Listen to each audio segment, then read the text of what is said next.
That's Jalen, a couple physical battles, not just that you guys have played, but really across the league. Do you guys have to discuss that at all? I know you expect it, but is there a way to kind of understand how to play those games, how to handle calls, non-calls, refs letting it go, just the physicality of what the Big 12 kind of has become?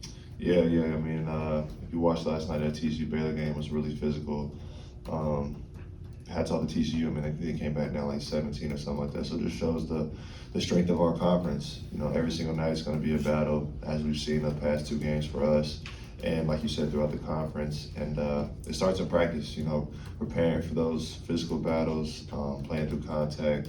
I think we do that well in practices, playing through no calls, you know, just the fast-paced type of games that the Big 12 offers. And, you know, like I said, it's a battle test every single night. Where's the line in practice? Because obviously those are your guys. Mm-hmm. You don't want to beat them up too bad. Mm-hmm. I know you don't have out of bounds a lot, things like that. But do you have to be aware of it even there, where you're kind of trying to prepare for that, but don't want to go too crazy? Yeah, because I mean, you have to build good habits, and you know, you got to practice physical in a sense. But you know, like loose balls or guys already about to lay the ball up down like that, you don't foul them on that. But you know, when you're boxing out and defending, you know, walling up to the chest and trapping the post, those things like that got to be physical on, just so when you get into the game, you know, it's just habit. Last one for me. What did you make of the stretch the other night? They obviously came back furious. You guys held on. What did you learn from that kind of allowed you to survive, but also maybe allowed them back in it? Just shows the power of our conference and the will of all the teams. I feel like no lead is really safe in our conference because teams are so well coached and players are so good. And, you know, we just got to learn that, you know, when we have those leads, we got to, you know, make the right plays and not turn the ball over, make the best shots that we can to maximize our lead and, you know, just leave out the game not having to win by one or two. You know, to keep that 7 and 9 point lead with comfort of not making any mistakes would be better for us. Zuby's been getting some key minutes here in Big 12 play just recently. What have you thought about how he's been doing? I thought he's been doing great. I think Zub brings great physicality to the game. I think he's a very underrated shot blocker when he's able to time shots and stuff like that. He jumps so high, and is a pretty big force in there that he's able to do those things. And he's a great lob catcher, and you know, those are two things that we really need.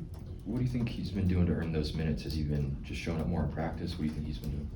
I think he's just been consistent, not doing too much, knowing what he needs to do to get on the floor. I think that's a big thing with him. He knows that he needs to rebound, defend, and catch lobs, and he's been able to do that. And also, just you're on the midseason watches for the Wooden Award along with Grady.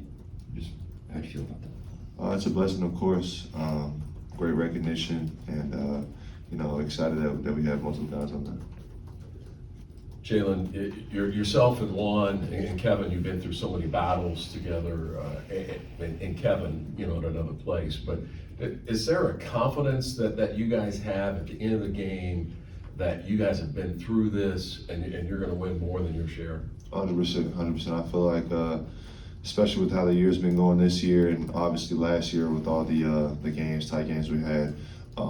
I've never been worried at any lead or us being down anything. You know, I'm so comfortable in knowing that, one, we have a coach that's going to put us in the best position to win, and we all have the confidence that we're going to win. I think Coach said it the other day, like, he knows that we know that we're going to win the game, you know, no matter what the score looks like. And I think it just comes from all the preparation we've had, all the experience. You know, having the championship down 15 and coming back from that just shows how composed we are, and knowing that no lead is safe, and just got to continue to play.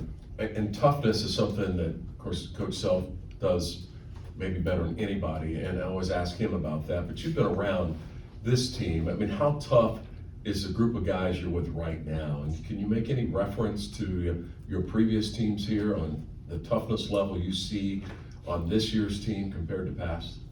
I think this team is a different kind of tough because, you know, there's a lot of new guys and we're younger, but you can just see the hunger to reach those levels. I think the new guys that came here saw how we did last year and what it took, and it started with toughness. And I think that's all what they're bringing to the table. And I don't know if I have a comparison, but I feel like if you see the games we've had and kind of like the games where maybe we're not in the best position to win, like the Wisconsin game in the Bahamas. Like games like those where maybe people are counting us out, we always find a way to win. And I feel like that's one key special thing of this team is we're always finding a way to win, no matter if we're on the road or at home.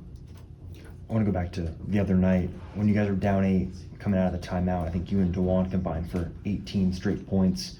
Is that something you two talk about in a timeout, or what maybe sparks that where it's kind of you two driving the team? Just us being the older guys, being the leaders on the team, knowing, like I said, being up 8, down 8 in the Big 12 is nothing, especially that early in the game. And I think that was what after like the first 4 minutes. So I think everybody just calmed down a little bit. Their crowd settled down a little bit, and we were able just to play freely. And you know, it takes your leaders to get it going, and that's what we were able to do. And I'm curious, back-to-back road trips to Tech and now West Virginia. I guess what are the challenges of having two of the longer ones, more loud arenas? What are those challenges that are posed there? Great challenges. You know, they're both great atmosphere. You know, students, all the fans at both Tech and in West Virginia are great. And they're both great teams, great coaches, and it's always been a battle every single time we go to West Virginia, no matter who's there or how many people are there, and I'm super excited. Coach said the other day that the West Virginia's back to kind of playing the way Huggins wants to play. Have you seen much of them this year, and what does that mean to you? I've seen a little bit. Obviously, we will see a lot more within the next 2 days with film and practice, but you know, you can never count them out. You know, they have such a great coach, and they're always going to have tough guys that play hard and play physical, and got guys that can make shots, and we just have to play and bring the physicality to them. What's been your experience there as far as what works, how you have success that place? Because it's one of the few places that KU hasn't always had the most success. It's just kind of by far probably the most physical place as far as on the road. Fans are really rowdy. They never seem to count them out, and it's almost like there's fouls every single play, but obviously you can't call a foul every single play. And like you said, the Big 12's already physical enough. So when you got a team that's bringing the physicality, I mean, you just gotta match them, and you know, that'll outweigh as far as, you know, playing 40 minutes of that. And you know, that's why our coach always emphasizes the last 4 minutes, because that's usually what it comes down to in West Virginia. All right, Jalen, thank you. Thank you. Thank you, Jalen.